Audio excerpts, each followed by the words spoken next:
Qad aflahal mu'minun.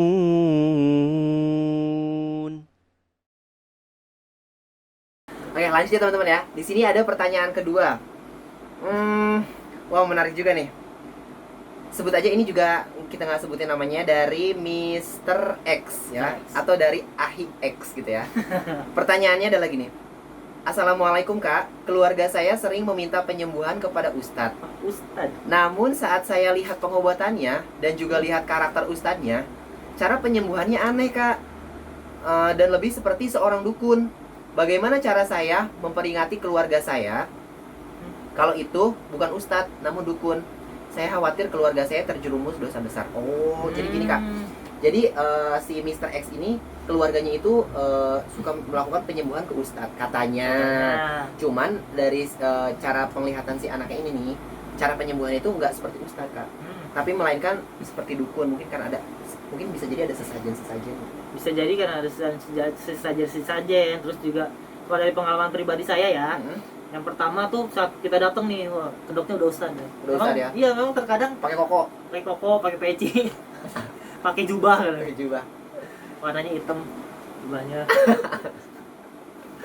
Nah, bener, serius. Ya. Nah, jadi terkadang penampilan dukun itu lebih ustad daripada ustad itu sendiri gitu. Oh gitu ya. Benar. Covernya udah ustad banget gitu ya. Ustad banget. Dan saya juga pernah lihat dari cara-caranya. Memang yang dibaca tuh ayat-ayat Al-Quran. Baca ayat-ayat Al-Quran. Cuman ada tambahan-tambahan sedikit itu dari ritualnya itu. Bahkan terakhir saya lihat ada nyindennya. Waduh, pengalaman apa gimana nih? Pengalaman Oh, pengalaman bener ya? Pengalaman pribadi. Pengalaman nih. Jadi belum lama kemarin saya benar-benar Allah tunjukkan. Jadi kayak Allah itu pengen saya mensiarkan di daerah itu. Ini itu salah loh gitu. Ini bukan ustadz gitu. Alhamdulillah Allah kayaknya Allah ingin menyuruh saya siar di sana, dan ditemukanlah dengan ustadz itu gitu. Bilangnya orang-orang saya bilangnya ustadz. Pas saya lihat, saya sampai begadang tuh deh. Sampai subuh, karena proses pengobatannya itu jam 3 malam waktu itu. Jam 3 dini hari. Tadi pas dia ngobatin sampai kayak gimana ya? Orang bilangnya keluar dari raganya dia, keluar dari raganya ada di sini, dia keluar, si rohnya tuh keluar, terus sampai muntah-muntah gitu, wow gitu kan, muntah gitu, terus dia keliling rumah sambil nyinden, baca ayat Al-Quran, terus nyindennya nyinden Sunda. Karena saya ngerti sedikit bahasa Sunda, jadi saya langsung nangkep itu bahasa Sunda. Nah, itu udah pasti, udah dipastikan itu kalau itu bukan ustadz tapi itu dukun. Ya, dan mungkin juga itu minta bantuan jin juga ya kak ya, kalau kayak gitu ya. Benar, pasti minta bantuan jin. Nah, yang kedua yang perlu dipahamin sama teman-teman, ini paling dasar banget, dasar banget. Kalau misalkan mau bentuknya dia kiai, mau bentuknya dia ustadz, kalau yang ditanya sama dia itu adalah nama ibu. Ingat, nama ibu itu udah sesuatu yang salah, itu pasti ilmu setan. Boleh di note ya teman-teman. Kenapa? Karena dari zamannya Rasulullah, Muhammad bin Abdullah, Umar bin Khattab, Utsman bin Affan, Ali bin Abi Thalib, nggak ada yang Muhammad binti Maimunah gitu. Muhammad binti Aminah gitu, kan nggak ada gitu ya.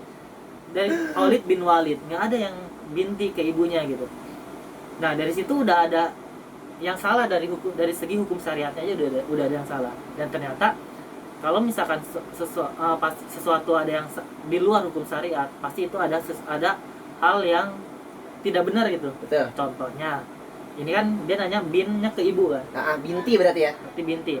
Coba apalagi yang orang nanya nama ibunya bukan nama ayahnya. Coba. Apa Den?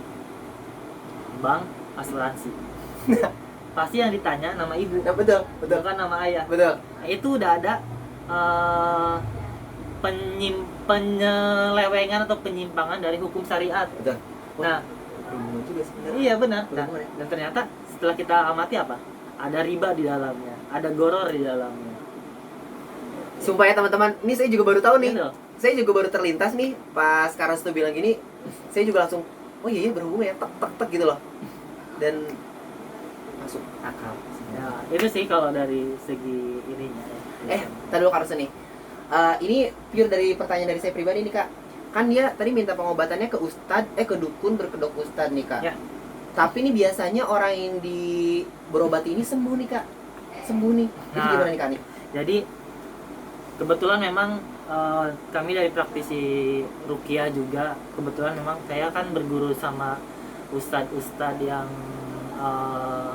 melakukan ruqyah syar'i dengan ada hadisnya loh nih, dari hadis Aisyah, dari ada hadis-hadisnya yang kita terapkan gitu. Jadi kita nggak sembarangan melakukan ruqyah. Nah, saat orang itu di ruqyah, jadi ada pasien yang memang sembuh nih. Sembuh ya? Emang sembuh nih pas pengobatan ke dukun berkedok ustad ini nih gitu kan?